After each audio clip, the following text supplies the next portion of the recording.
সূরা আল হিজর আয়াত নম্বর 17 এবং 18 থেকে আমরা কি শিক্ষা লাভ করতে পারি তা এখানে আলোচনা করছি।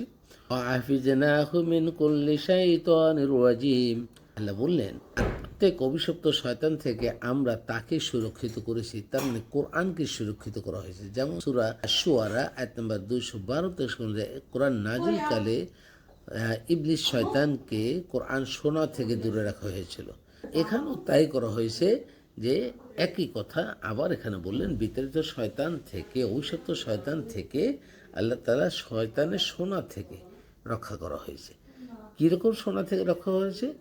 ইল্লা মানিস তারকা সামা, যারা আকাশের সংবাদ চুরি করে শুনতে চায়, ওত পেতে শুনতে চায়, সেই অভিশপ্ত শয়তান ফাআতবাহু, তার পিছনে লাগিয়ে দেওয়া হয়, অনুসরণ করানো হয় শিহাবুম, জ্বলন্ত অগ্নিকুণ্ড। আমরা দেখি অনেক সময় আকাশে একটা জ্বলন্ত অগ্নিকুণ্ড ধাওয়া করে, নিচে যায় অথবা উপরে যায়। তো এটাকে আমরা দেখি তারা খসা বলি। আসলে এখানে যা বোঝাচ্ছে এটা তারা খসা না, বরং এটা অভিশপ্ত শয়তানকে ধাওয়া করার জন্য আল্লাহ এই ব্যবস্থাটা রেখে দিয়েছেন। এটার পিছনে আলাদা কোনো এলাকার পরিচালক লাগে না। আল্লাহ তাআলা এটাকেই তার সিস্টেম করছেন। এটা চাবিও দেওয়ার দরকার নাই। আল্লাহ দেখবেন যে যখন অভিশপ্ত শয়তান সে আকাশের থেকে চুরি করে সংবাদ শুনতে চায়, অর্থাৎ কোরআনের বাণী শুনতে চায়, বা অন্য ফেরেশতাদের কোনো সংবাদ শুনে সে ধর্মায় বিশৃঙ্খলা করতে চাবে, তখন তাকে ধাওয়া করার জন্য এই জ্বলন্ত অগ্নিপিণ্ড ছড়িয়ে দিচ্ছেন। তাহলে এই সকল কিছু আল্লাহর অতাৎক্ষণিক ব্যবস্থাপনা। এখানে কারো কোনো হাত লাগে না, কারো কোনো রিগার টিনতে হয় না, বাটন টিপতে হয় না। এই জিনিসটা আমাদের সকলের বুঝতে হবে যে এই জন্যে কোরআন অবিকৃত। কোরআন এতে কোনো পরিবর্তন হবে না, পরিবর্তন হতে পারে না।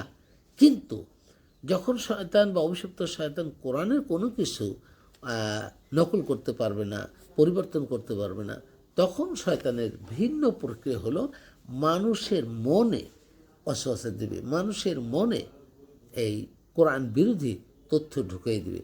তাতে করে মানুষ যদি কোরআন না জানে, না পড়ে, না বোঝার চেষ্টা করে, তাহলেই তো সে কোরআন সম্পর্কে ধোঁয়াশায় ভুগবে। আর এটার জন্যে আমাদের যেটা করতে হবে, শয়তানের বা ইবলিসের প্রধান কাজ হলো মানুষকে কোরআনের জ্ঞান থেকে দূরে রাখা, আর মানব জাতির প্রধান কাজ হবে কোরআনের জ্ঞান অর্জন করা। শয়তানকে যদি ধোঁকা দিতে হয়, শয়তান পরাস্ত করতে হয়, অবশ্যই কোরআনের জ্ঞান অর্জন করতে হবে। এর কোনো বিকল্প নেই। আল্লাহ হাফিজ।